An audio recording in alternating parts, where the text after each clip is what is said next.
Hello, everybody. Welcome back to the Forbidden Land podcast. A pretty interesting week. The stock market is doing pretty decent, I think. I don't know. I haven't really looked at it in a while. I guess nothing really crazy happened, particularly over the weekend.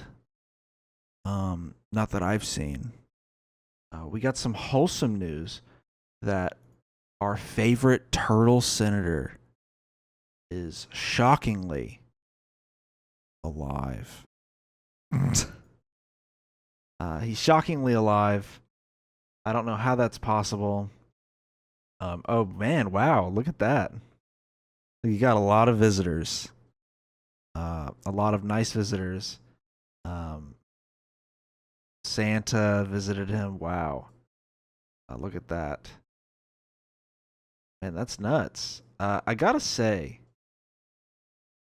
this photo is so disturbing because this is literally a proof of life photo.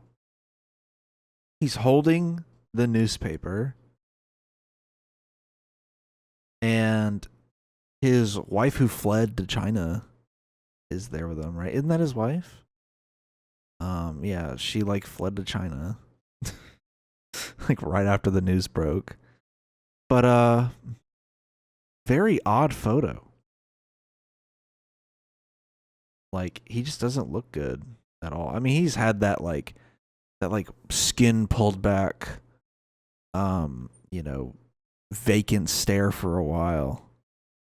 But I love the fucking newspaper thing in there like it's a fucking hostage situation.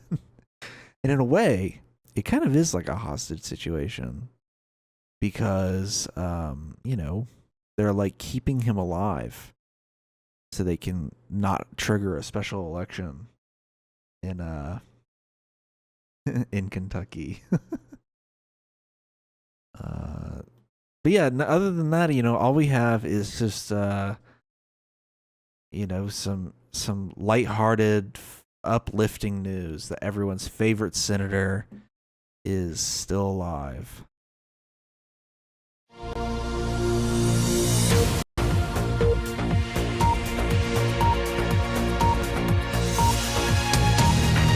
Alright, everybody, I'm cutting the bullshit. Let's cut the shit, dog. On Saturday night, found out Sunday morning, Lindsey Graham from South Carolina. I sound like the recap guy. Let's recap that. Let's run that back. Fucking died. The warmongering, and yes, I don't care about this. The warmongering, bringer of death. Lindsey Graham has died before Mitch McConnell. He is now the 6th member of Congress to die in the last year and a half, which is pretty much the whole term. And isn't that crazy? We have such a gerontocracy in Congress that 6 members have died so far in just the term that we're in right now. Does no one see a problem with that? But yeah, he died. He is, the famous Iran war hawk. Loves Israel. Sucked down deep the hog of the Iran war. He was a big, big friend of John McCain, obviously, until John McCain died, and then he switched up and started sucking off Trump. But, John McCain and Lindsey Graham, who will now join each other in the chambers of eternal hellfire, famously always wanted to bomb Iran. There's that famous clip of John McCain saying, bomb, bomb, bomb, bomb, bomb Iran. You know that song? That's how it goes. I think he said that, either right before or right after the campaign for president against Obama. But him and Lindsey Graham are close buds. They're buddy old pals, 2 peas of the same pod, inseparable, and now their love can be flourished while they sit in hell, watching us continuing to bomb Iran and failing miserably at you know failing miserably at taking over Iran, which is clearly our goal now in the war. Yeah, I like to think that one of the last things that Lindsey Graham ever got to witness is us totally shitting the bed when it comes to Iran and just not being able to accomplish our goals of the war. And so, Packwatch, rest in peace, Bozo. We don't fuck with Lindsey Graham like that. Yeah, look at that. We don't fuck with Lindsey Graham like that. Packwatch, you won't be missed. I'm usually pretty. I usually don't go this hard when a member of Congress dies. I don't go this hard. I keep it pretty respectful, I guess you could say. In the case of Dianne Feinstein, I wasn't very nice, and I have definitely made fun of Mitch McConnell collapsing over and over, but in this case, fuck Lindsey Graham. And I had a segment planned for later in the episode that'll go over the important Senate races that are important to the fate of the Senate, right? And I might have to add South Carolina to that, because so far it seems that the Republicans might not be able to pick somebody that is going to be able to carry carry that steam to the November general election. Although I kind of doubt it. I think that's wishful thinking on my part, and that South Carolina will vote Republican no matter what. So I don't know. We'll see, I guess. But yeah, I mean, one of the last things Lindsey Graham ever did was go to Ukraine and shill out for weapons. As of about 30 minutes ago, we've reached agreement with the White House on a version of the Russian sanctions bill that they will support. It means it's going to become law. So when I get back to Washington, I'm going to go with Senator Blumenthal to the Republican and Democratic leader to see if we can find time to move this Russian sanctions package that would give tools to President Trump to help end this war.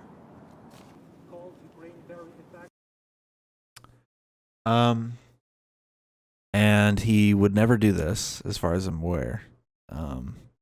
I believe he got on the flight, came home, prepared for a interview on Meet the Press, complained about apparently he complained about some discomfort and ignored advice to seek medical attention because I have to prep for my interview on Meet the Press, is apparently what he said to his staff, and then he died. He died of an aortic dissection, which is horrific. It's basically where a tear forms in your aortic wall, and then the blood slowly shoves its way through that tear until it makes its way through the wall completely and then bursts. And when it bursts, you're pretty much dead. So a very painful way to go out. Apparently it starts in your chest and abdomen and just radiates out into your neck, your face, your head, your arms, all of it. And then it just bursts, and then you bleed out internally and die. Pretty gnarly and painful way to go out. People with heart problems typically can be at risk of this, and it probably doesn't help that a 70-plus-year-old man just got off a flight after spending some time in a war-ridden country. I'm sure the stress of that didn't help things, and I think he already had some heart issues anyways, so yeah, that's just what happens. And that's why he's dead now. One thing that's very memorable about Lindsey Graham, other than the fact that he's clearly a closeted gay man, is if you watched The Daily Show back in the day with Jon Stewart, The Daily Show had some really great Lindsey Graham impressions.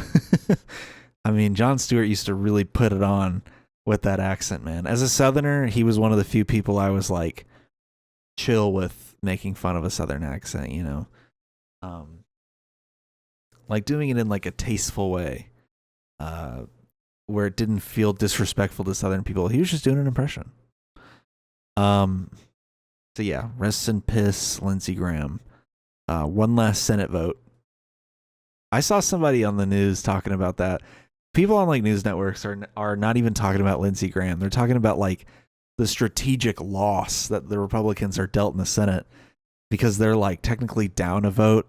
But like now his sister is in the Senate, and I would assume she'd vote the same as him. I doubt she's totally ignorant to her brother's Senate career. Like clearly she's probably going to vote the way he would. And his staff will just tell her what to vote on different legislation. But yeah, that's all I saw in the news was just people discussing how this will affect the Republican Senate numbers, as if there's not a midterm in 5 months that will change up the entire dynamic of the Senate more than likely.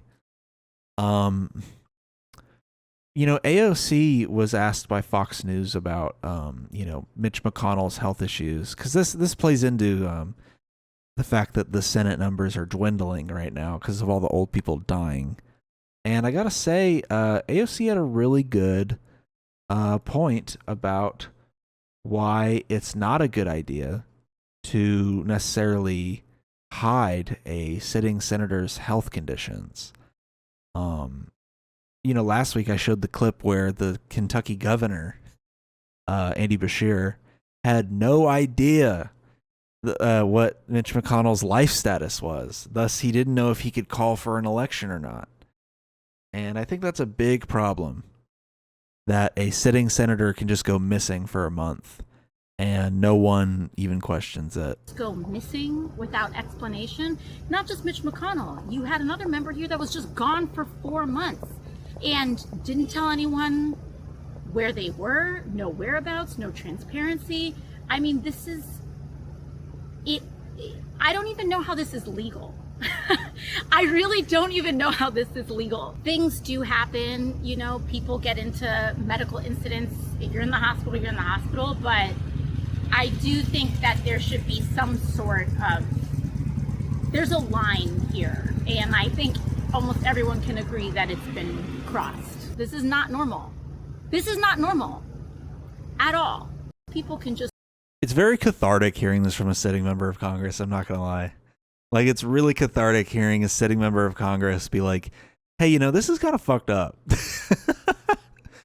Like, there's like clear lines to it. And she even says like, it's clearly been crossed this time. And I would agree. I would say that the hiding of Mitch McConnell and this weird like cat and mouse game of people going on like Scott Bassett going on or not Scott Bassett, Scott Jennings going on CNN and saying like, yeah, I had a 20-minute phone call and we discussed Iran, we discussed this and that and this and that in 20 minutes. Like, and there were enough people where people were like, it's physically impossible that all these people had a 20-minute phone call with him. Like, that would have taken weeks at that point. But like, you know, and then people being like, oh, can we at least get like a proof of life from him? And apparently it took Lindsey Graham dying to confirm that Mitch McConnell was still alive. Like, they didn't post that shit till after Lindsey Graham died. And like, I think at least it was posted around the same time that we found out the news of his death.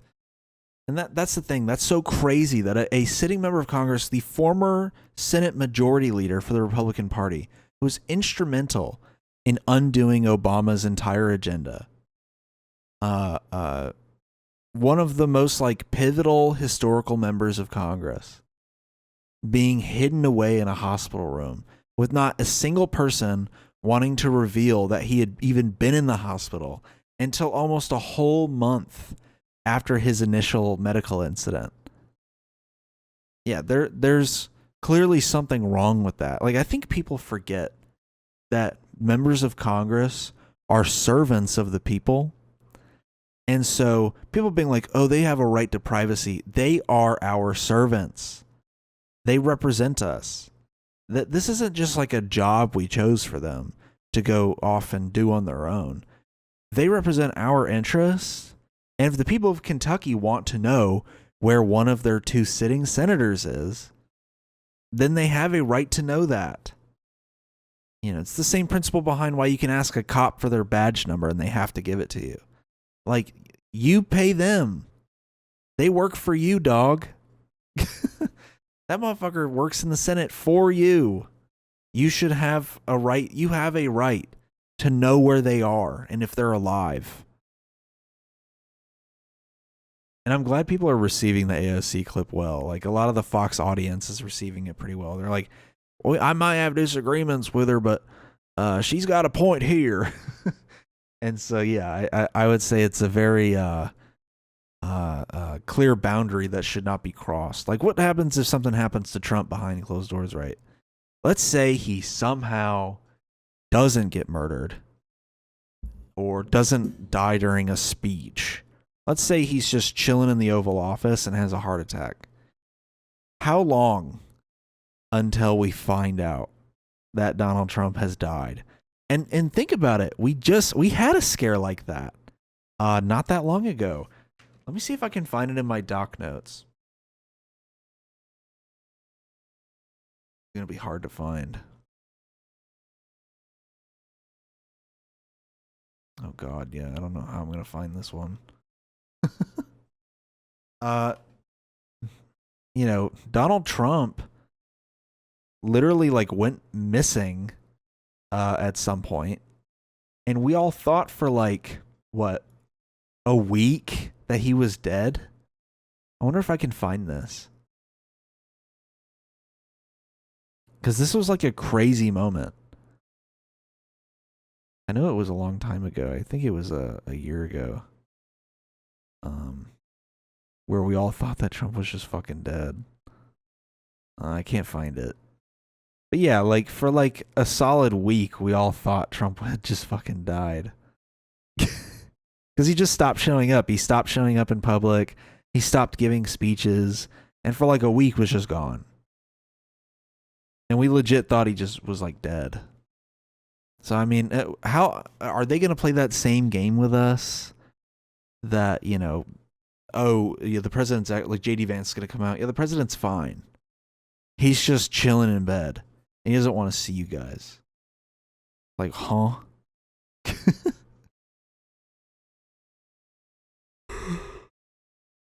Anyway, speaking of the Senate, this is going to be a real Senate-heavy episode. Senate Democrats, in a shocking move, about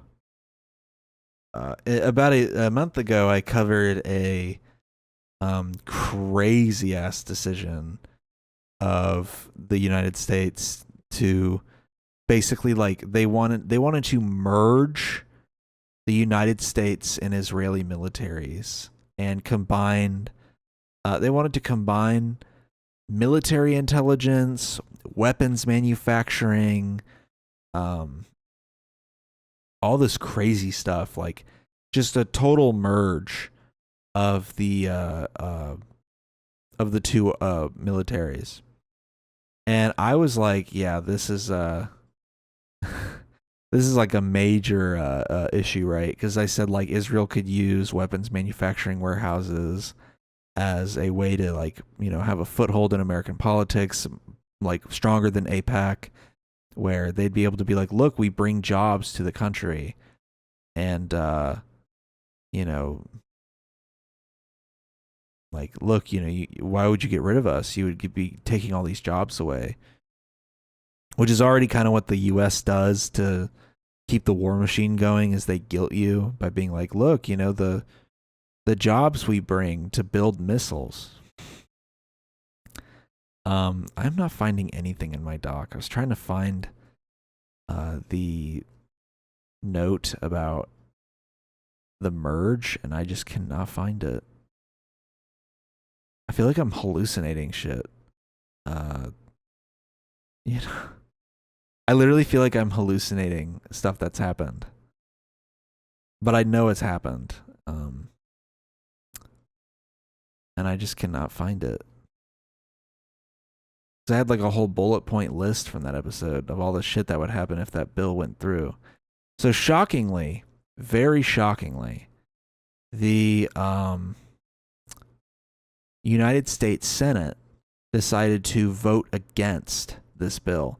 It was 50 yeses to 46 noes, and the bill has died in the Senate. I'm a little shocked just because, you know, all the AIPAC funded Democrats in the Senate voting no on that shit. But yeah, that bill died on the Senate floor. I'm sure they'll reintroduce it. I'm not really sure what the reasoning was behind why the Democrats voted against this.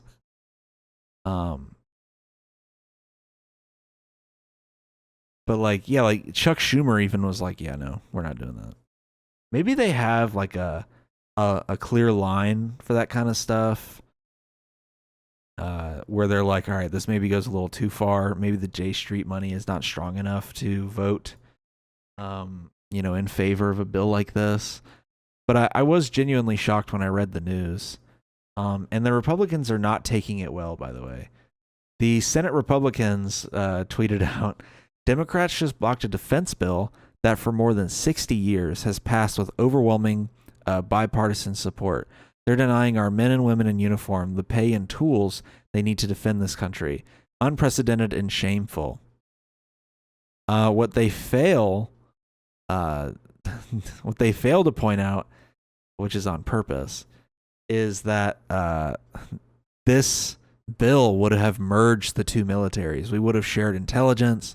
We would have shared manufacturing capabilities. But yeah, you know, the bill's dead now, so now we don't have to worry about that for the time being. And I even said like, you know, it's shocking that we're even trying to do something like this, because I thought we already were sharing like military intelligence with Israel. And I said that this would backfire heavily, that they would just start leaking this information to other countries. I mean, we are like, we think we're in control. We think that we can just make the boss call and Israel will just bend the knee. We ain't in control, dog. We're not. Like, they straight up will just sell us out. We are like their biggest cash cow. Well, they'll sell us out. They'll extract our money from us. You know, we do not have a hand on this steering wheel, man. We really don't.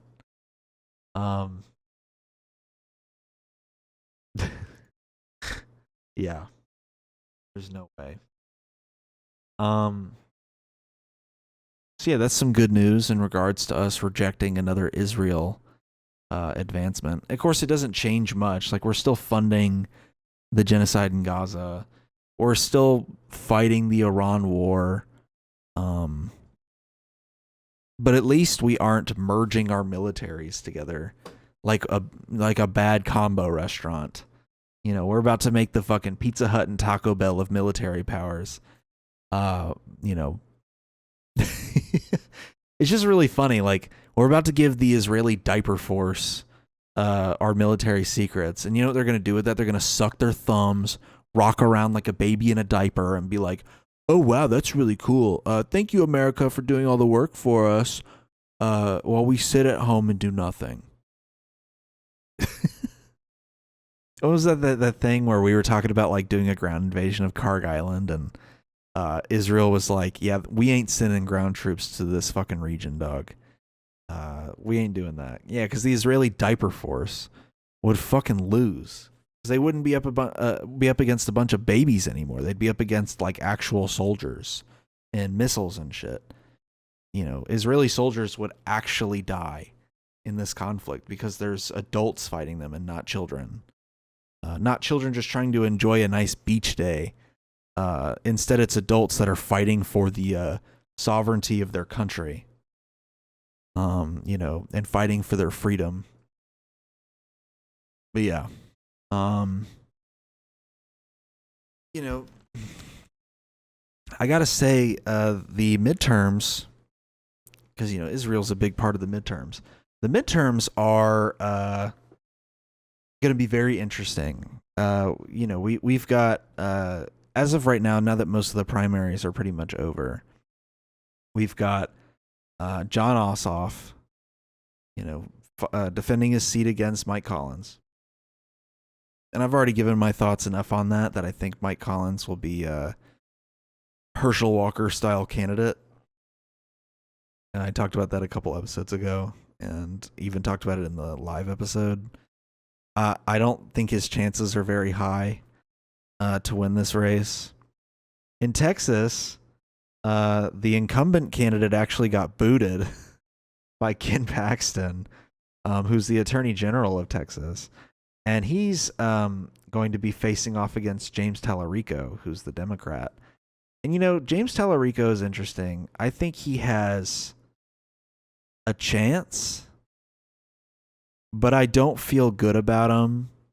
And, I feel a little better about him compared to how I felt about the last schmuck that tried to, take Ted Cruz's seat. I forgot the dude's name. I forgot his name. It's like the dude. He's like the Stacey Abrams of Texas, where he just keeps attempting it and attempting it and attempting it, and it just doesn't ever work out. I do like Tallarico's chances more than that guy, but I'm not confident in a full Texas win. If Texas flips blue, it's a sign of the times, man. It's a sign of how unpopular Donald Trump is. In Michigan, we've got Mike Rogers running again on the Republican side, running against possibly Abdul Al-Sayed or Haley Stevens. I think Abdul Al-Sayed will win his primary and then be able to beat Mike Rogers. I think he has a popular enough message to beat out Mike Rogers. If it's Haley Stevens, which I think is unlikely, I think she's cooked. I think she's going to get fucking decimated in the general election. I don't think Israel's mightiest defender is going to do too hot in a general election against Mike Rogers. It'll be close at the very least, but I don't like her chances. What gives? Yeah. I can't imagine that winning the Michigan race. What part of Michigan is that even from? That voice? What gives? Michiganders, we're gonna give a corporate tax break to the top 5 corporations headquartered in the great state of Michigan. I see Israel in my dreams. What part of Michigan is that from? I've never heard that accent before. I gotta ask my coworker. I have a coworker from Michigan. I gotta play a clip of Haley Stevens to him, and I gotta be like, "Hey, man, what part of Michigan is this? Is this the Upper Peninsula or something?" What the fuck is this? I'm sure that's what he'll say. I'm sure he'll say it's the Upper Peninsula because I just know how he is. That's the Michigan race. The main race is Susan Collins defending her seat against now Troy Jackson. And I'm not going to endorse him as of right now. I did want him to be the one chosen as the replacement candidate because it just made sense. And they chose him to replace Plattner. And officially they chose him to replace Plattner. I'm not going to endorse him. I need to see more from him. I've been seeing some questionable stuff, and I'm going to be more careful now because with the Plattner stuff, I let a lot of stuff slide. So with this guy, I need to see a lot of commitment from this guy. he's an actual case where I could see him being a John Fetterman style guy. I need to see like, you know, I just need to see more from him. I know he's already taken an anti-Israel, anti-genocide stance, and I saw his speech about the ICE murder that occurred in Maine over the course of the week. There was a man that ICE just straight up murdered in Maine, and I saw his speech about that, and it was a good speech. But like, I want to see more out of him. But I think against Susan Collins, I think Plattner had it in the bag. I think this guy needs to get his name recognition out there more. He's got a uphill battle to fight in terms of messaging. And I think the Democratic Party needs to get off its ass and start, you know, putting up actual messaging for this guy and advertising him. Because right now, I haven't seen dick from the Democratic Party campaigning for this guy. I think they want to lose a seat in Maine, quite honestly. Like, it's ridiculous. And then in North Carolina, former Governor Roy Cooper is facing Michael Whately, or whatever you say his last name. I think Roy's got it in the bag, man. I think Roy Cooper's got it in the bag. I think we're going to get a blue North Carolina senator in Roy Cooper. I think he's fine. I think he'll be okay. I think he's got enough behind him where they'll be fine with it. And yeah. Those are my thoughts on the 5 most important Senate races. Do I actually think that Lindsey Graham's seat is going to be taken by a Democrat, by the way, in South Carolina? Not really. I don't actually think that.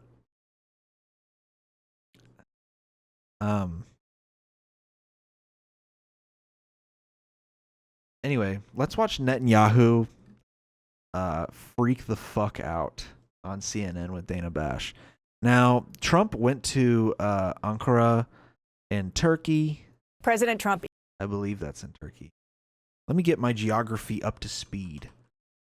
Yes, it's the capital of Turkey. I am right. I need to stop doubting myself.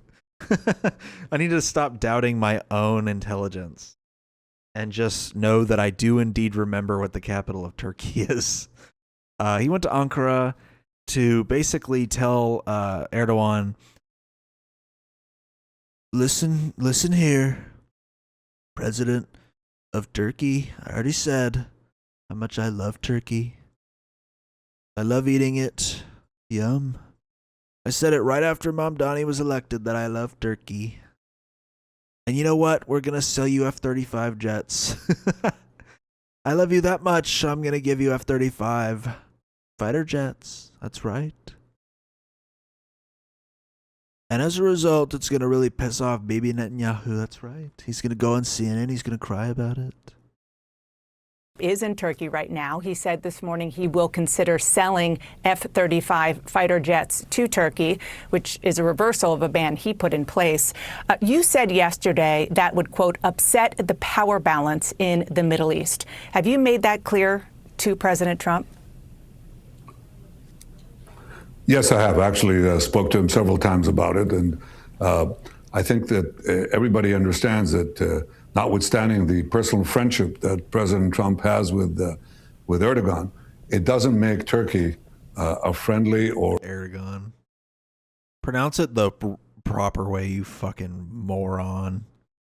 Anyway, so War Criminal over here is crying that Turkey, who is a NATO country with, I believe, the second largest NATO army, he's pissed that that country will maybe be receiving F-35 fighter jets. And why is he upset? Because Israel has this weird beef with Turkey, which may or may not have anything to do with the Greater Israel Project and the fact that a small piece of southern Turkey is included in the projected maps of the Greater Israel Project. Totally has nothing to do with that, but they have like this weird beef with Turkey. Despite Turkey being so pro-Israel up until the genocide in Gaza. Like, it is very odd how upset he gets. But this is the thing. So Israel's basically upset because they are the unsinkable aircraft carrier for the U.S. They are a satellite state for the United States. And if Turkey gets fighter jets, they become basically a replacement, a more competent, reliable replacement for Israel. And that's why Netanyahu's afraid of that, because if Israel no longer serves any kind of function or purpose for the U.S., I mean, why would we keep funding them? You know, if they weren't such a strategic, like located country, then we wouldn't care. If Israel toppled all of its enemies in the Middle East, which is this is why they keep a perpetual war with everybody over there. Let's say they take over Gaza and the West Bank and cleanse it, ethnically cleanse it of all the Palestinians. Let's say they take Jordan, they take Iraq or parts of Iraq, they topple the Iranian regime and install their own puppet leader. They take the Sinai Peninsula, you know, they take Lebanon, Syria, parts of Turkey. Let's say they accomplish their greater Israel goal. What function do they serve for the U.S. anymore? There's no threat. There's no perceived threat for the U.S. anymore after that. So, like, what would even be the point of keeping them around? At that point, I feel like we would just take their country for ourselves. Like, why continue funding them when we can just have their country? Yeah, he's all upset that Trump wants to give Turkey F-35s. For a friendly state to the United States, to the contrary. It's a regime that's infected with the Muslim Brotherhood, which hates the United States. What did this motherfucker just say? This motherfucker just said that Turkey is infected with the Muslim Brotherhood, which is a direct enemy to the United States. He harbors Hamas. Holy shit. The Hamas terrorists. He supports harbors them. Hamas? Oh man, this really pissed him off. Dude, he's going like full mask off in this. This really pissed him off. He finances them. He's thrown his opponents in jail, all of them. He throws more journalists in jail than anyone can understand. So he's not exactly... Israel has killed more journalists in Gaza in the last 3 years than any other country on the planet. This ripe, hypocritical motherfucker is saying that, oh, Turkey kills and prosecutes journalists. Israel has, I don't think he said killed. Israel has killed more journalists than any other nation on earth in the last 3 years. I mean, what are we doing here, man? Like, what the fuck? It's just so crazy how mask off he goes. And Dana Bash just sits there, lets them spew all this garbage. Republican Zionist Dana Bash, you know, in fierce competition with Jake Tapper over who can love Israel the most. Just sitting there and just letting them say this shit. Not pushing back, not questioning it. Just like, oh, okay. Wow. Thank you, real president. Wow, that's what you think about Turkey? Interesting. Wow. That's so funny. He's like, oh, they prosecute journalists. Meanwhile, they blow up fucking press vest-wearing journalists in Gaza all the time. Terrorists. He supports them. He finances them. He's thrown his opponents in jail, all of them. He throws more journalists in jail than anyone can understand. So he's not exactly a model ally of the United States. But even worse than that, he threatens. That's actually why we're in the Abraham Accords with Saudi Arabia, who MBS famously doesn't jail journalists and doesn't imprison his opponents and his enemies and doesn't kill journalists or anything like that. That's why we're in close partnership with the Kingdom of Saudi Arabia. Israel and Saudi Arabia have a good relationship, unlike us and Turkey. Greece, a NATO ally. He occupies half of Cyprus, another NATO country. And the most important thing, and I put it right on the table, he threatens to destroy my country, the one and only Jewish state. His number two says that we have no place among the nations, and you know what that means. And his number three then...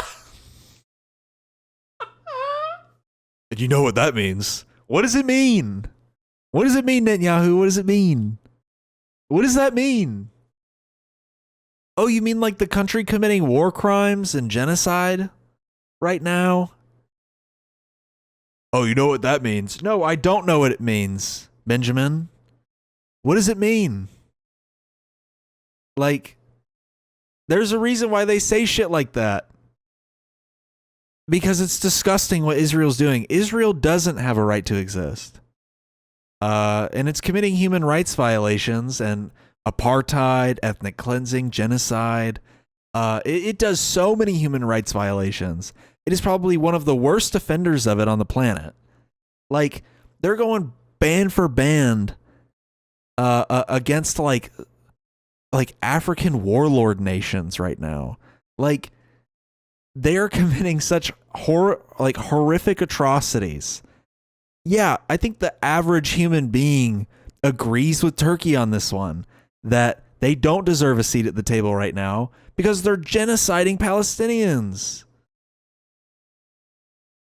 And I hate it when they pull out the fucking like, oh, we're the one and only Jewish state card. It's like, okay, if y'all were the one and only Christian state or the one and only Muslim state, or, you know, insert religion here, state, people would still not like you because you commit genocide. Don't fall for that fucking line, by the way. Oh, they're the Jewish state. It doesn't matter. If they were the secular state, people would still have a problem with it. They use it as a shield. They use Judaism as a shield. They know that, you know, the topic of Judaism and anti-Semitism and all that is a sensitive topic, especially for liberals. And so they use it as a shield to get away with whatever they want in Israel. You know, Israel doesn't care about Judaism. It doesn't. It uses it as like a talking point. It uses it as a way to like farm more people over to their country. You know, anytime you criticize them, they pull up the Judaism shield. They're like, oh, we're the Jewish state. You can't criticize us for that. What does being Jewish have to do with the fact that you're bombing babies? And a lot of the people that criticize Israel are also Jewish. So what do you even have to say about that? And as soon as that happens, that's when they start pulling out the Nazi era, like capo insults. When they're like, oh, you're a bad Jew because you don't like Israel. Like, that's when they start pulling shit like that out. You know, it's disgusting. I really hate that line. Let's see what number 3 is. The Interior Minister says that he's looking forward to be the governor of Jerusalem. But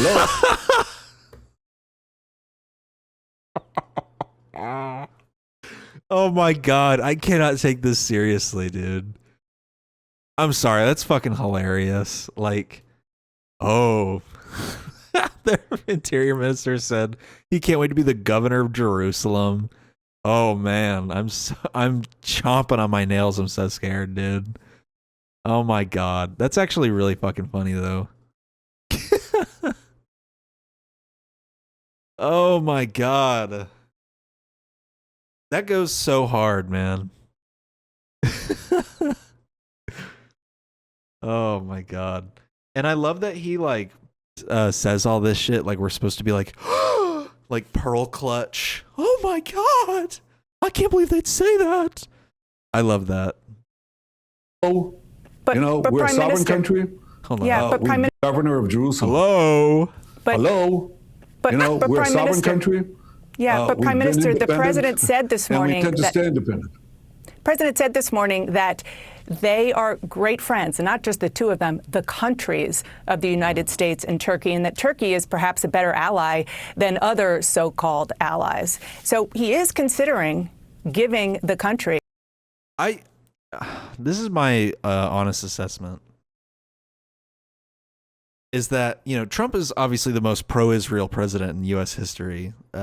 Second to him is Joe Biden. They are probably the two most pro-Israel, like unabashedly pro-Israel presidents in U.S. history. Bill Clinton's third. Who's fourth? Who would be fourth? I don't know. I don't know who would be fourth. I think that one would be a little tighter of a race. But like top three Israel, like pro-Israel presidents, Trump by a lot, Biden by not much less, and Clinton by like more than most presidents.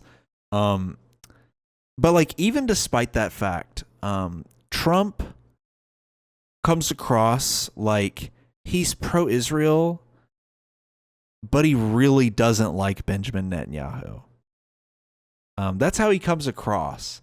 And I think Netanyahu has pissed him off so much that he genuinely doesn't fuck with him.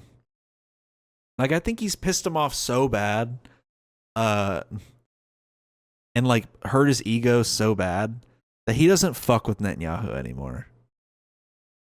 And that's why he says shit like this. This is why he like prods at Israel all the time. Yeah, maybe I'll just give him F-35s. Your neighbor across the pond, Turkey. That's right, Israel. Maybe I'll just give them F-35s. You know, they're real allies, unlike some of these so-called allies, if you catch my drift. I mean, that's kind of what it seems like he's doing here, right? That is really funny. It's like a bitter boyfriend getting jealous that you know, his boyfriend Trump is playing in the sandbox with another guy. He's like, well, but we're your ally. Why are you giving them F-35s and not us? These planes, F-35s. Well, as I said, it would destroy the power balance in the Middle East because Turkey, I think, has aggressive aspirations. I mean, they'll. Oh, that is rich, man. Oh my God. Rich. Let me remind the class that this exists. That there is something called the Greater Israel Project. This is one of the many diagrams we have of it. And look, the little piece of Turkey right there. This is one of the many examples we have of something called the Greater Israel Project. Why would something like this exist if Israel didn't have wider aspirations, or aggressive aspirations of territorial expansion? It is rich of Netanyahu to say that Turkey has aggressive aspirations. Rich, man. Like, this is just pure projection. It might not even be projection. I'm sure he knows what he's saying is bullshit, but he has to say it because he wants his F-35s back from his papa, from Poobah, you know, Trump. Poobah's got his F-35s and he's not happy. He wants those. He doesn't want Turkey to have those. But yeah, it is fucking rich to say that about Turkey, man. Openly say that they want to restore the Ottoman Empire. The Ottoman Empire.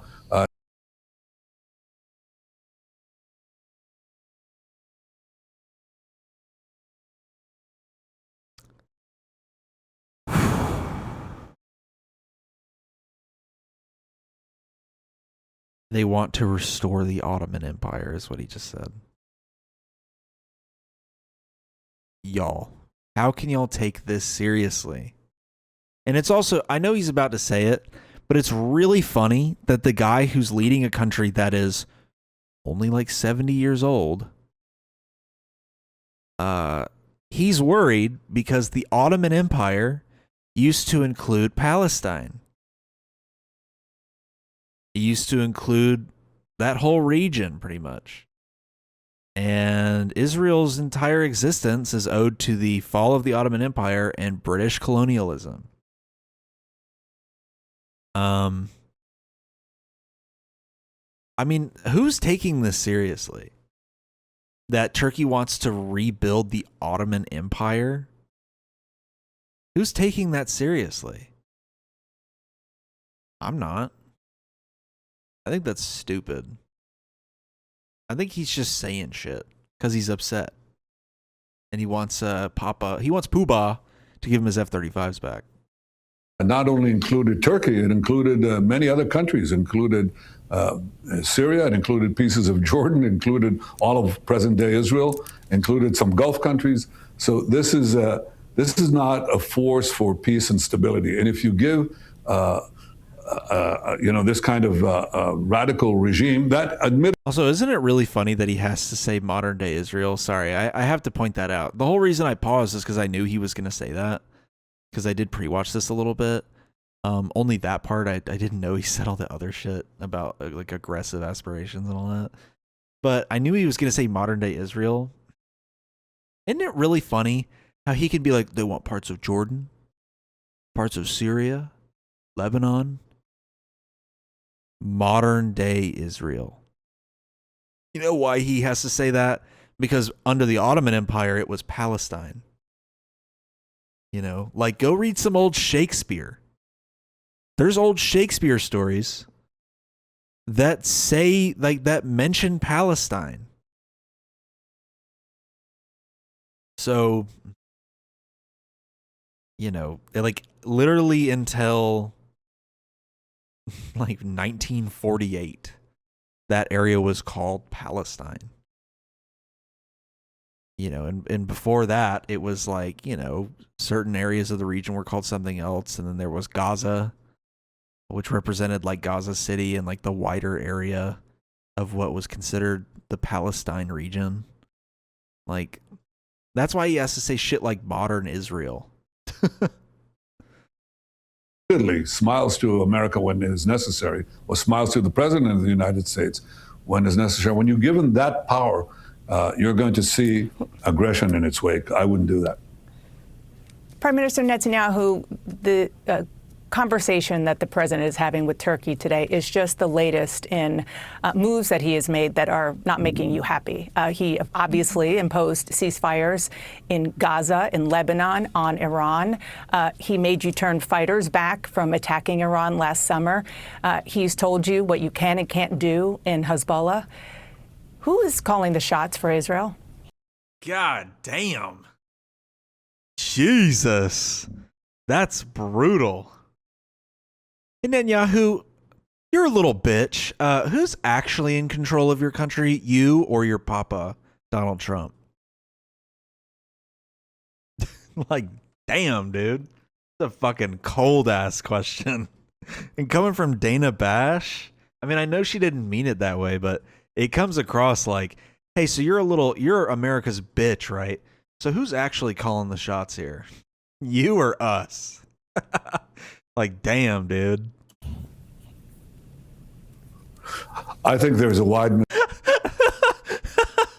even without the delay, he still like took a second. You could see it in his face. He like doesn't really know how to respond. It's for Israel.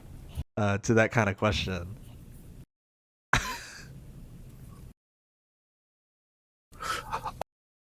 I think there's a wide misperception of everything you said, because a lot of these things, some of them were not true, and some of them were agreed in advance. And some of it, yes, we had occasional disagreements. Look, he is the president of the United States. He does what is good for the United States. I'm the prime minister of Israel. I do what is important for what is good for Israel. And most of the time, these things are identical. I have to commend the president. He brought a huge American force to counter our common enemy, which is Iran, that chants death to Israel, death to America. Had they developed nuclear weapons, if we hadn't acted, they would have them already. Oh my fucking God. Him just outright admitting that we attacked Iran for Israel. Hilarious how many government officials are just outright admitting that we attacked Iran for Israel. Like, can't even make up another reason. It's just, yep, we did it for Israel. So love that. But pulling out the nuke line again. Oh, they would have had a nuclear weapon by now. Add this to the compilation, bro. Add it to the compilation. Add it to like the 30-minute long fucking compilation of him in speech after speech after speech over the last 30 plus years of him crying about, oh, Iran is 3 minutes away from making an atom bomb and dropping it right on Tel Aviv. Like, come on, bro. Seriously? We're still using that line. Oh, if we hadn't bombed that elementary school and killed 160 schoolgirls, Iran would have had a nuclear bomb in my ass already. Like, come the fuck on. Nobody's buying that bullshit anymore. You know, even like Trump even being like, there's rare uranium minerals in the rubble of the facility we blew up last year. We might go get them, but it's a little risky. Like, shut up. What are we doing? We destroyed their nuclear capability a year ago, and then magically they have the power to make a fucking nuclear bomb again. Like this year, right before we launched an attack on them again. Pack it up. Yeah, this is ridiculous. It's really bizarre how we can just let Netanyahu on American news to just lie blatantly. And look at Dana Bash. You know what her job is? It's to ask a basic question and then shut her fucking mouth and stare at him like she's dead already for the next 10 minutes. Her job isn't to push back on him. Her job is to simply be the vehicle for the questions. She asks him a softball question and then just deadpans the camera like a corpse while he just spews bullshit out of his mouth. They would eventually use them against America, not only against it. Not true, man. If they had a nuclear bomb, you think they would like not just nuke you? I think they would. If let's say they had a nuclear bomb, first of all, personally, I think they would just have it as a deterrent. I don't think they're using it right out the gate. You know, it's the same like scare tactic they used with the USSR. I think the USSR was just simply building up nuclear arms to have a nuclear deterrent against America. Hence the need to fight proxy wars throughout the entire Cold War, because, you know, a direct attack on each other would be seen as a threat and they might pull out the nukes. Iran would just simply use it as a nuclear deterrent. I don't think Iran's building the bomb and then immediately loading it up into the fucking missile launcher and sending it away, you know. We did it. We built a nuclear bomb. Bye-bye, Israel. Like, I don't think that's what they're doing. I think they would have just had the bomb and held on to it as like extra security to prevent something like the current war they're in right now. You know, it would have been a nice deterrent. There's a reason why the U.S. doesn't bomb Russia directly.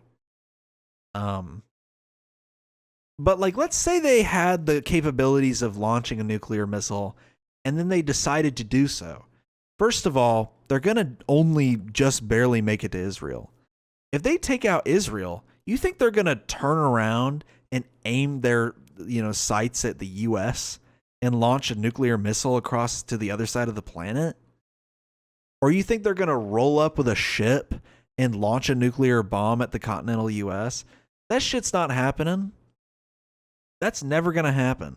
In 2020, when I made that Iran war graphic, and here, I'll play it so you have an idea of what I'm talking about. This right here comes from a video I made 6.5 years ago in the first Trump administration when we killed Soleimani. I was scared to death. I was drinking the American Kool-Aid, and I thought, oh, Trump's done did it, and we're fucked, and Iran's going to nuke us in response.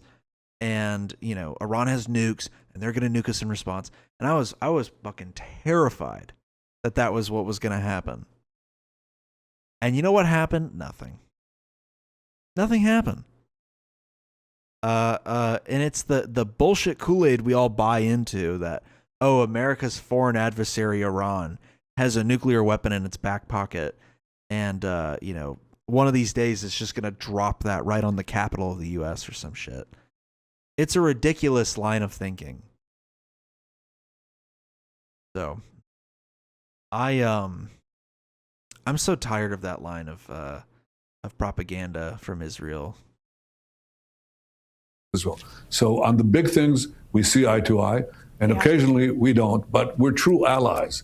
They call us, the National Security Council issued a memorandum a few months ago. They called Israel the model ally. And I can tell you that Our greatest ally in the region. You know, think about it like your kid, you know, always asking you for money, always doing shit you tell it not to. Provoking fights, getting you involved in drama that you didn't want to be involved in, and you bankroll everything that they do because they're a kid. That's the great ally we have in the region. We pay for their universal health care, pay for their defense system, pay for their offense weapons as well, pay for their war, fight their war, and then at the end of the day, you know what we get? Fucking nothing in return. What a model ally. even allies can have their differences, but I think America has no greater ally in the world than Israel, and Israel has no greater ally than the United States. Yeah. And I say that with complete recognition of the fact that we sometimes see things a bit differently. It's natural. You're a big country, you're far away. We're a small country, beleaguered and close to these. Tiny nation, size of New Jersey. You guys are a big country. Israel, size of New Jersey. No bigger than New Jersey. Israel, tiny nation. God, he fucking pulled out the he's like hitting all the classic lines that we make fun of them for. Israel, tiny nation. I'm Israel Chai. Regimes that want to destroy us. I want to talk specifically about Iran for a moment, sir. I'm not watching the whole thing. I just wanted to cover the part about Turkey because I love the hypocrisy of Israel complaining and crying that we're going to give Turkey some fighter jets. And essentially it boils down to, oh, but we want those and we don't want them to be a legit threat in the region. How are we going to murder kids with impunity if there's an actual threat that might hold us accountable in the region? I mean, you're already seeing the results of Iran, dishing out some punishment for what they're doing in Lebanon. Like the genocide they're attempting to commit in southern Lebanon. The fact that Iran keeps sticking out its neck for Lebanon and including them in the ceasefire deals, despite what the Lebanese government says about it, that really tells you something, Like, they're including Lebanon in the ceasefire talks. They didn't have to do that. There's really no benefit to them doing that, other than, like, they get to keep an ally in the region. But yeah, like, the moment that Israel violates that, Iran fucking sends in, like, 50 fucking missiles to hit Israel, I think they just don't want that same type of dealio from Turkey. But yeah. All right, let's watch this clip from the Joe Rogan Experience. And this is how I want to end this episode today. It's just watching one of the most interesting things I've ever seen. The Joe Rogan. When I was in middle school, fucking shorts keep riding up my ass.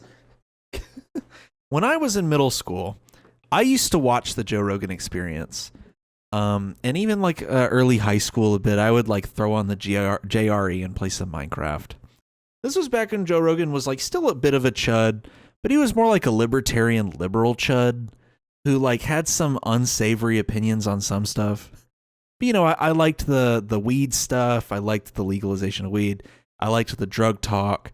I was very much into the whole, hey Jamie, can you play the clip of those chimps ripping that woman's arms off? I was very much in favor of that kind of content. And I did always gloss over stuff like, like the Ben Shapiro interviews, and because I fucking hated Ben Shapiro even back then. But like, I ate up shit like the Steven Crowder Antifa infiltration story. But like there was still moments where Joe Rogan like, shit on Steven Crowder to his face when he was like, I think we should make weed illegal. You know, even Joe Rogan was like, how about you fucking shut your goddamn mouth? And that's what made me not like Steven Crowder. Funny enough. So I used to watch the JRE a lot, and in recent years, the JRE has dissolved into essentially Joe Rogan bringing on people more powerful than him, knowing that he has a lot of influence over, you know, the general public, and them essentially just babbling about bullshit on his podcast while he just sits there high off his ass and just lets them do it.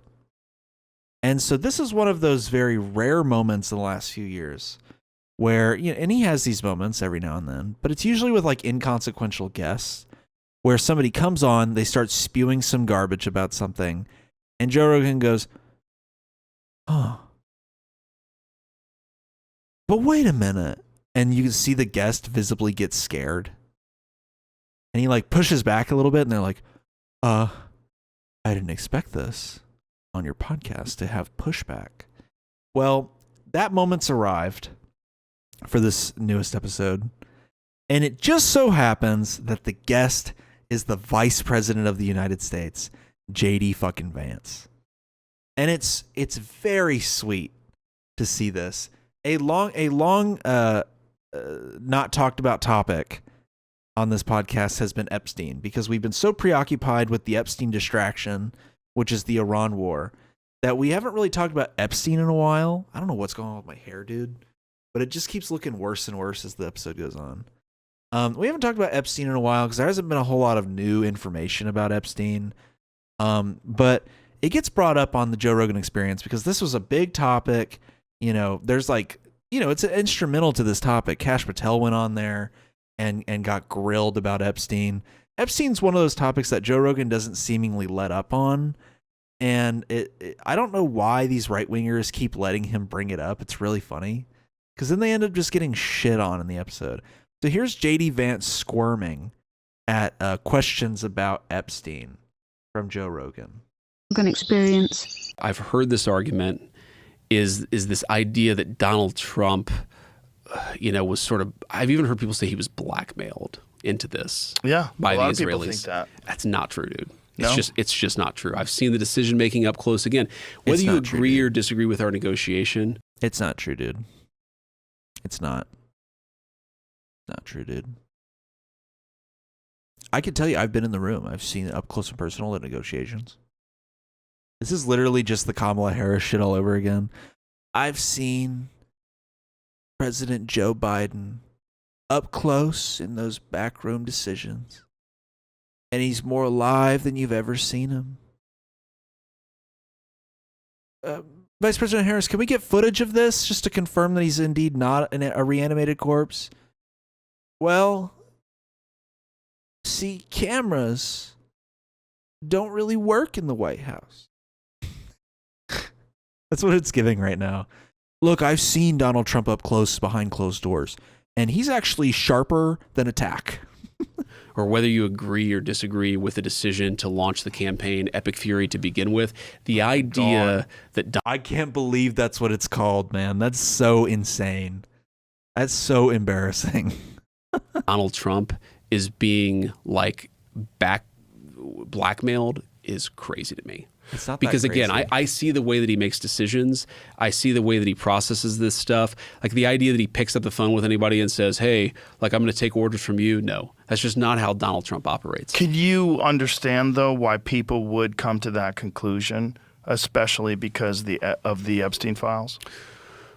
What do you mean? Well, the Epstein files were supposed to be released, and there was a tremendous amount of resistance to those files being released, and that concerned a lot of people. Because if you're talking about very wealthy, powerful people that were engaged in crimes, I see. So you're basically saying like the fear is that whatever's in the Epstein files was used to blackmail like the administration into doing the Iran thing.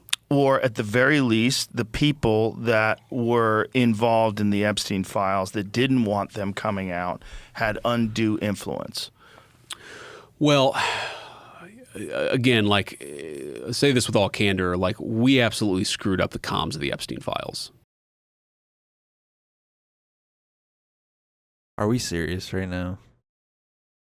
First of all, his staff was fucking freaking out when this line of questioning came out, because I think they do these live. Like, oh yeah, we absolutely screwed up the comms on the Epstein files. You're actually about to see him shift blame of the Epstein file debacle onto a old character we haven't heard about in a long time.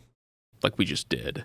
But do I think the reason we screwed up the comms is because we were trying to hide something? No.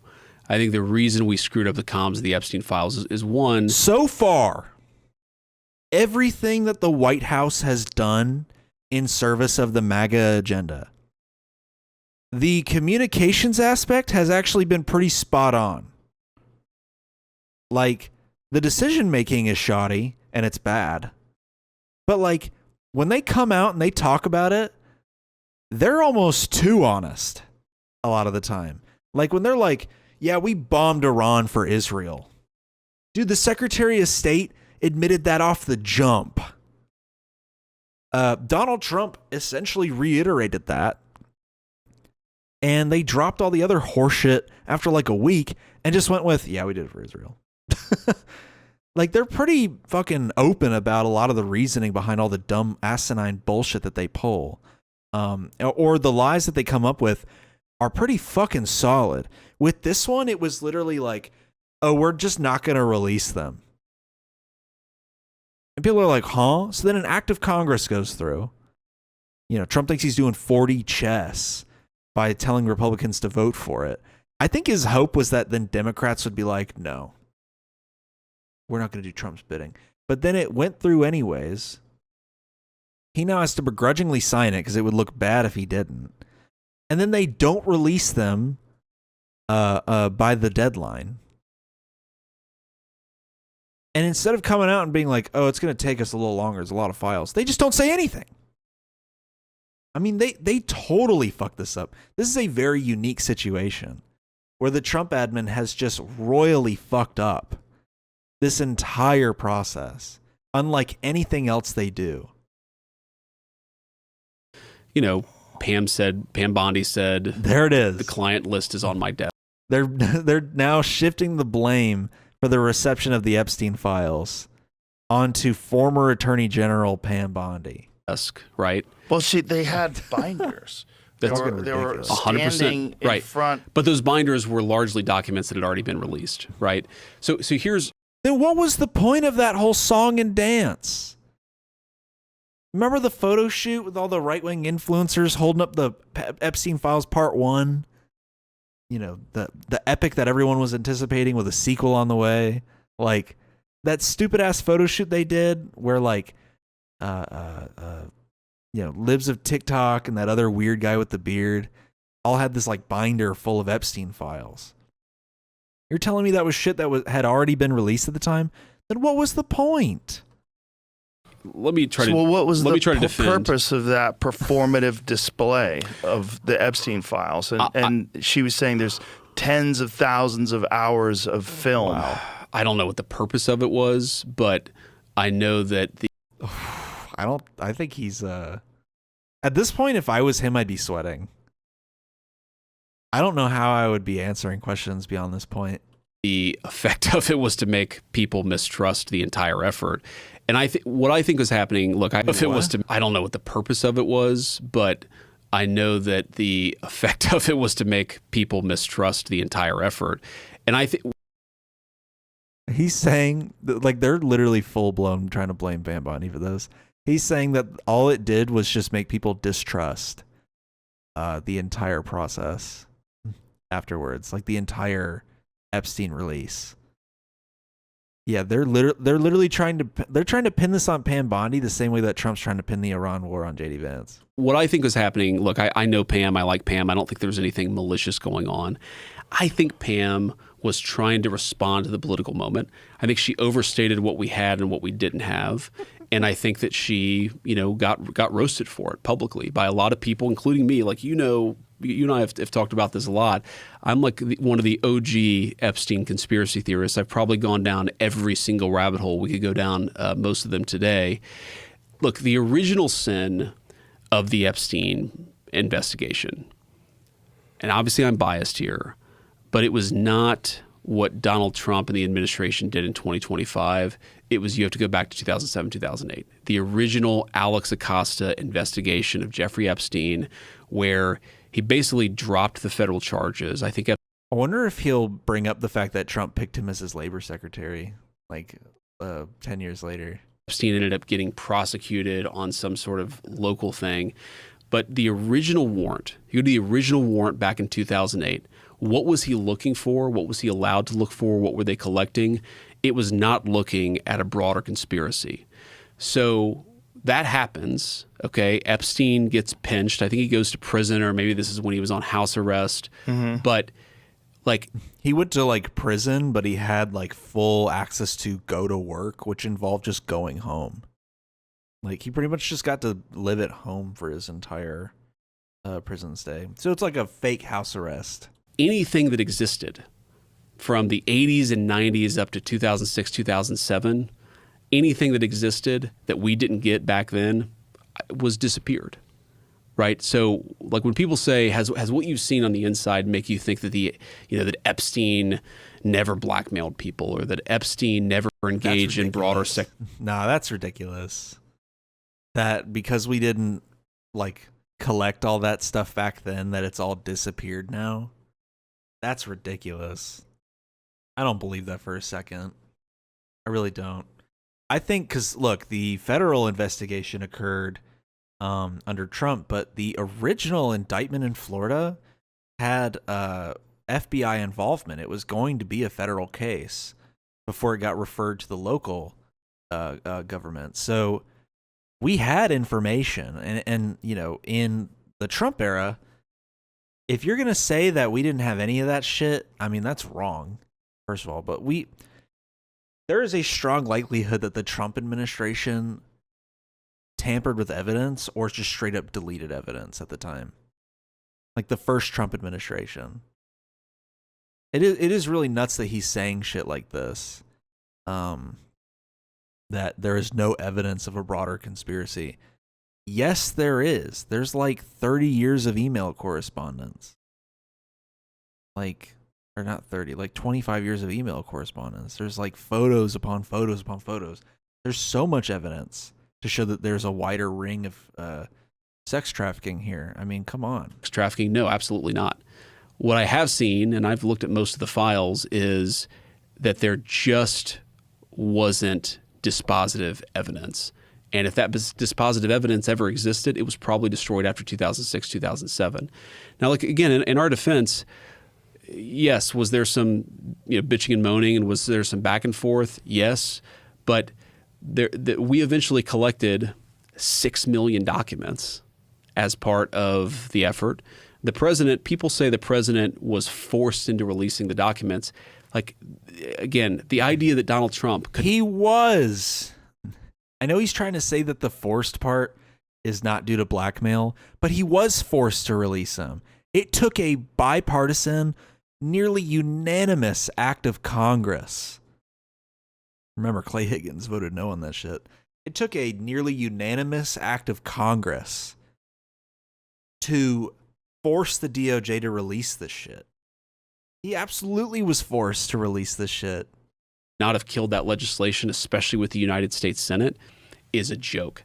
He absolutely could have killed it. What did he do? He actually said, nope, we're going to release these files. Yeah, see, that's why he fucking did this shit, where he was like, Republicans, go ahead and endorse it.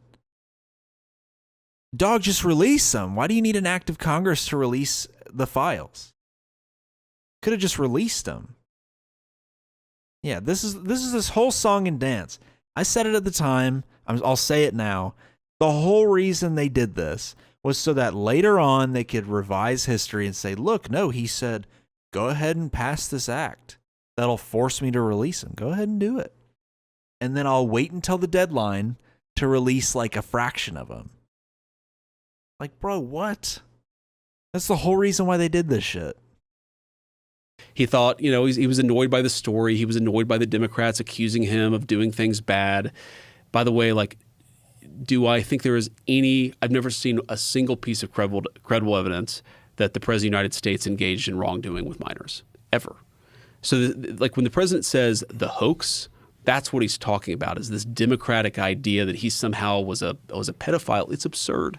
There's no evidence for it. Now, the Epstein law gets signed. We find there's definitely some evidence for it. Be real.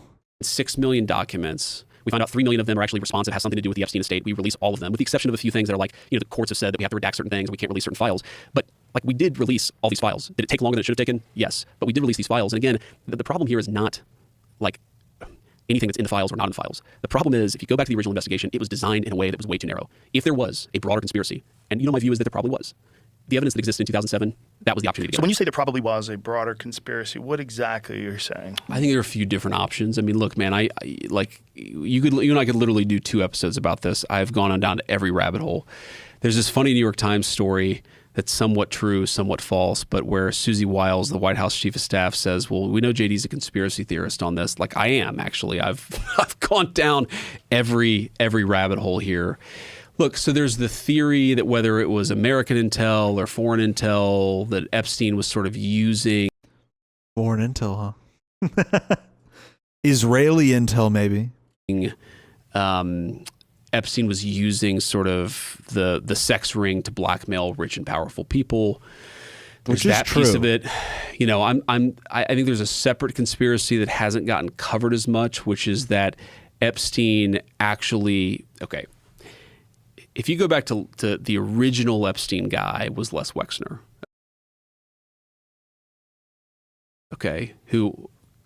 Where is he going with this?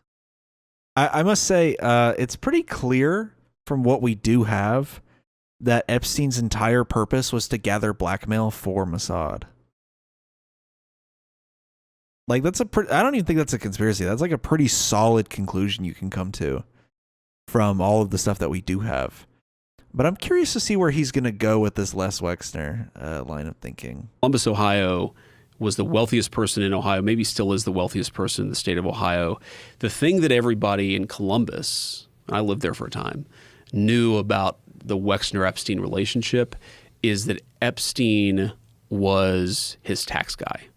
That Epstein was the genius at identifying weird tax strategies that would allow you to not have to pay taxes. But if you were being a little skeptical, it would also say that it would allow Epstein to either blackmail people or to have a separate nexus of influence and control on rich and powerful people. And so I think there's an underreported, underexplored story of was Epstein doing a lot of tax stuff that was not on the up and up, and is that one way in which he gained blackmail? It's not opposite of the sexual blackmail story, but in some ways it's you can imagine both things being true. I also just think there's an element of he was a scumbag. He was a very sick person. He built relationships with a lot of other rich and powerful people who just didn't have any real moral judgment about the fact that the guy was obviously a scumbag. And again, to go back to defending Donald Trump, I know people don't want to hear this these days, but who was the guy? People say Donald Trump was blackmailed by Jeffrey Epstein. Who was the guy who narked on Epstein to the Palm Beach police? That's in the Epstein files. Right. It was Donald Trump. He also kicked him out of Mar-a-Lago. He kicked him out of Mar-a-Lago. It's just, again, well, it's obvious that Epstein was a sick man. Yes. I don't know, man. I would say there's definitely. I think at this point, if there are any files that do implicate Trump, they've been destroyed. I think in Trump 1, whatever they seized during the federal indictment, before Epstein was murdered, I think there were files that implicated Trump that were just destroyed. That's my honest opinion about it. I've always kind of suspected that. I think at this point, they're using that bullshit stuff about he threw him out of Mar-a-Lago and he narked on him to the police. Dog, I think they were doing some shit. I think there are files that do detail some of the disgusting stuff that Trump did with Epstein, and they've just been destroyed. Any evidence of that shit is gone at this point.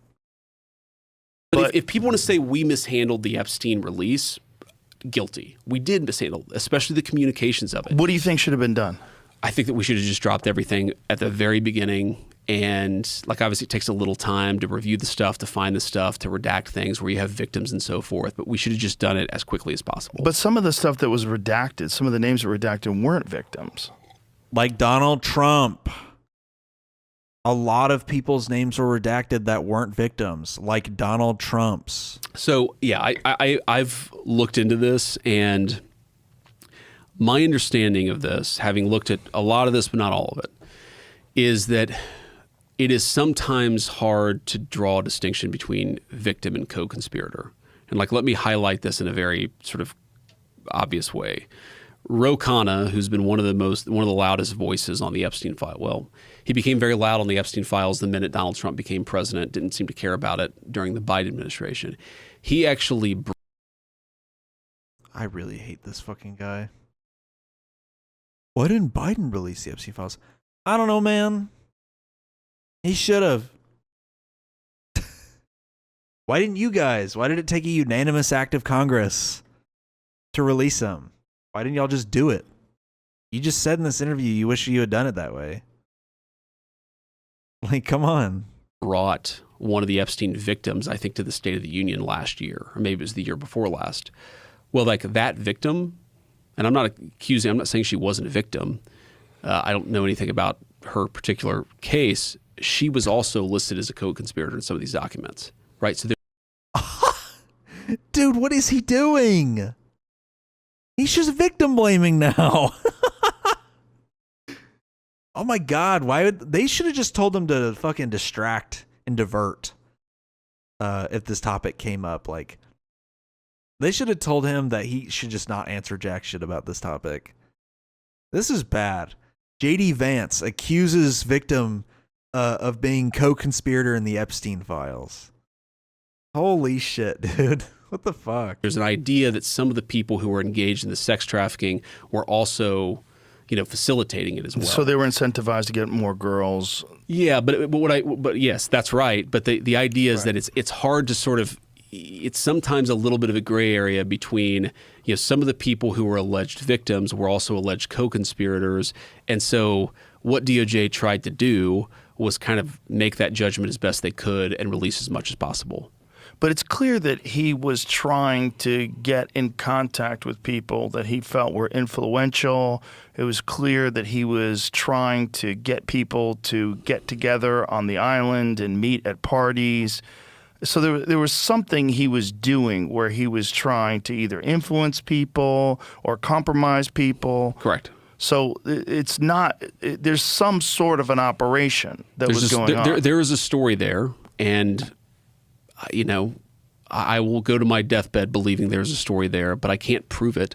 And I promise you there's not some document that at least I'm hiding that allows us to prove exactly what was going on and how. He was also trying to get scientists, and this is one of the reasons supposedly 100%. why he got that ranch in New Mexico. So a friend of mine has this element. Okay, sorry, I should step back. Conspiracy theories, one of the ways you discredit a conspiracy theory, I've thought about this a lot, is to try to hide it. Another way you discredit conspiracy theory is by flooding the zone. So one of the things I've tried to do when looking at all this stuff is to try to understand sort of where it fits in and to, It's really crazy how JD Vance and Kash Patel can just lie to Rogan's face. And he knows that they're lying, and he turns around and still goes, yeah, I support those. It really is crazy. I thought there was more to this, but it quite literally is just a JD Vance vomit session with a little bit of Joe Rogan pushback. Try to separate the real from the fake. But one really interesting element of the whole Jeffrey Epstein saga. Okay, so he dies in 2019, right? This is the very end of the first Trump administration. His death coincides very, very closely. This is not my observation. This is a friend. Also not the very end of the first Trump administration. This is the midway point. This is just past the halfway point. But I don't want to reveal confidences here. It coincides very closely with the end of what you might call the era of censorship in academia. So back in 2019, 2020, we reached sort of peak academic censorship, where people wouldn't publish a medical study because it might have sort of disparate impact racial undertones, or people were getting Oh my God. Woke killed academia is what he's saying. Oh my God. I'm done. I thought this would be fun to react to. He's just a fucking weirdo. Woke killed academia, and that's why the scientists were helping Epstein rape kids or whatever the fuck he's trying to get to here. Social media companies, this is a dude who knew everybody. He knew everybody. So, look, So where don't did his know. money come from? Well, from giving part of it is suspect tax advice and setting up tax schemes for a lot of very, very rich people. Right, but why was he Possibly motivated to influence academia, and what was the purpose? It is really funny that throughout all the word salad, where even I'm getting a little lost in the sauce and what Vance is trying to say here, Joe Rogan is so fucking dialed in. I mean, look at that brow. He's so fucking dialed in. He's parsing through all the horseshit, like, all the horseshit talk, and is like, I get what you're saying, but that doesn't make any fucking sense. He's like, it wasn't just through tax stuff. Like, why did he want to get infiltrated? Why did he want to infiltrate these certain spaces that don't seem profitable on the surface? And Vance just doesn't have an answer for him. I don't know the answer to that question. I mean, I have theories. There's of course Well, most people think he It's was all him and his fucking theories, man. Mossad. Yeah, Mossad or CIA or some other deep state, whether in America or Israel or another country, or both. It's really awesome how it took Joe Rogan to do what mainstream media refuses to do throughout this whole saga. And it's the connection between Epstein and Israel. Look, he clearly had connections to the highest levels of American intelligence. He clearly had connections to the highest levels of Israeli intelligence. In fact, one of the interesting things the Epstein saga reveals about, and I try to make this point, is one of the reasons why I'm always careful, and I say there are some elements within the Israeli government who don't like our peace process, because there are a lot of elements within the Israeli government that actually do like our peace process. They recognize that this indefinite campaign is not good for them either. And in the Epstein Israel literally loves the war. They're mad at Trump right now that we want to end the war at Iran. Like they're literally mad. Israelis are literally mad at Trump for trying to come to a ceasefire with Iran. They love the indefinite conflict. The military-industrial complex loves the indefinite conflict. Israel loves it too because it keeps their big bad enemy in constant conflict with Israel and the United States. That's why they hated the JCPOA. That's why, they hate the ceasefire deal that Trump is trying to make. That's why they hate all that. Peace is the mortal enemy of Israel. thing is interesting because as much as I know, Prime Minister Netanyahu, not a particularly popular person in the United States of America right now, Epstein seemed to be connected to the elements of the Israeli deep state that were left of center. Like, I've always found that fascinating. Oh my God. That is so crazy. These people are so mentally unwell that they have essentially created this alternate reality where, because Ehud Barak was part of the liberal Zionist party in Israel, that they are saying that, Epstein was actually connected to the liberal party in Israel. Nothing to do with Netanyahu. Bro, this is Mossad we're talking about. This is the intelligence agencies. I'm sorry, if Epstein was connected to the CIA under like the Obama administration, my ass wouldn't be like, he's engaging with liberal institutions. It's the CIA, an inherently right-wing organization. Mossad, an inherently right-wing organization. There's nothing even liberal, let alone leftist, about intelligence agencies. Not even close. Not in their current form, anyways. That's so crazy they're trying to say it's the liberals in Israel's fault. Because it happened, because Ehud Barak was a close ally of Epstein. That's insane. It wasn't like he was super connected to the right of center of Israeli politics. America, he was connected across the board. Like, he had Republican friends, he had Democratic friends. He had much deeper connections to the Israeli He's so deep in Israel's balls right now that he's willing to admit that it was bipartisan in America to be friends with Epstein, but that it was actually a left of center conspiracy, like a left of center special relationship with Epstein and Israel. Left of center, then right of center. I don't know what that means. He was hanging out with Steve Bannon and Noam Chomsky. Exactly. He had, again, in America, he had friends across the political spectrum in a way he didn't necessarily have in Israel. Good God.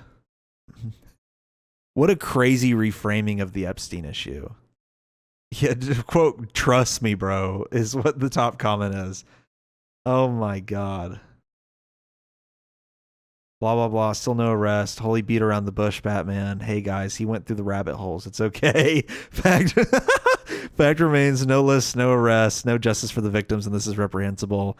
Hey, kids, don't worry. I've gone down every rabbit hole. Joe's softball questions and his lack of intention to push back on the bullshit that was just spilled over here really just disappoints me. Such bullshit. All politicians are disgusting. Joe got the call from Peter Thiel. Apparently, if you have enough power and money, then you can get away with anything. This makes them look even more guilty and compromised. Yeah, this shit backfired so bad. Nobody's fucking believing this.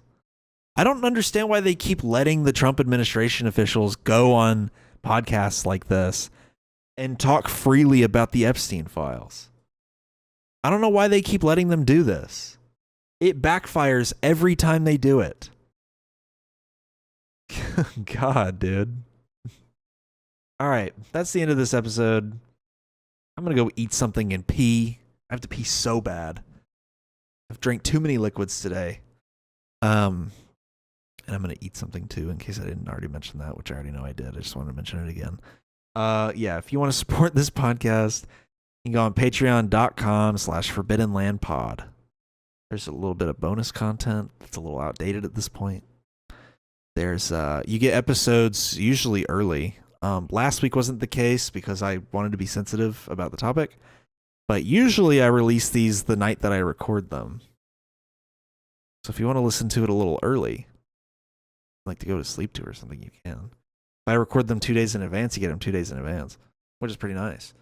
It's not always guaranteed, but it is something that I generally do with the Patreon. I just hit publish. I don't even schedule it to come out on a certain day. I just hit publish. If you want to listen to this podcast audio only, you can go on Apple Podcasts, any podcasting platform really. If you have a podcast app that we're not on somehow, you can paste the RSS feed into it and add it. We're on the Samsung Fridge, I think. I'm actually still not sure. I still need to find that out. I need to find somebody with a Samsung Fridge. Yeah, that's the episode. I'm losing my voice already from this. And yeah, that's it. Thanks for watching. Thanks for listening. Peace.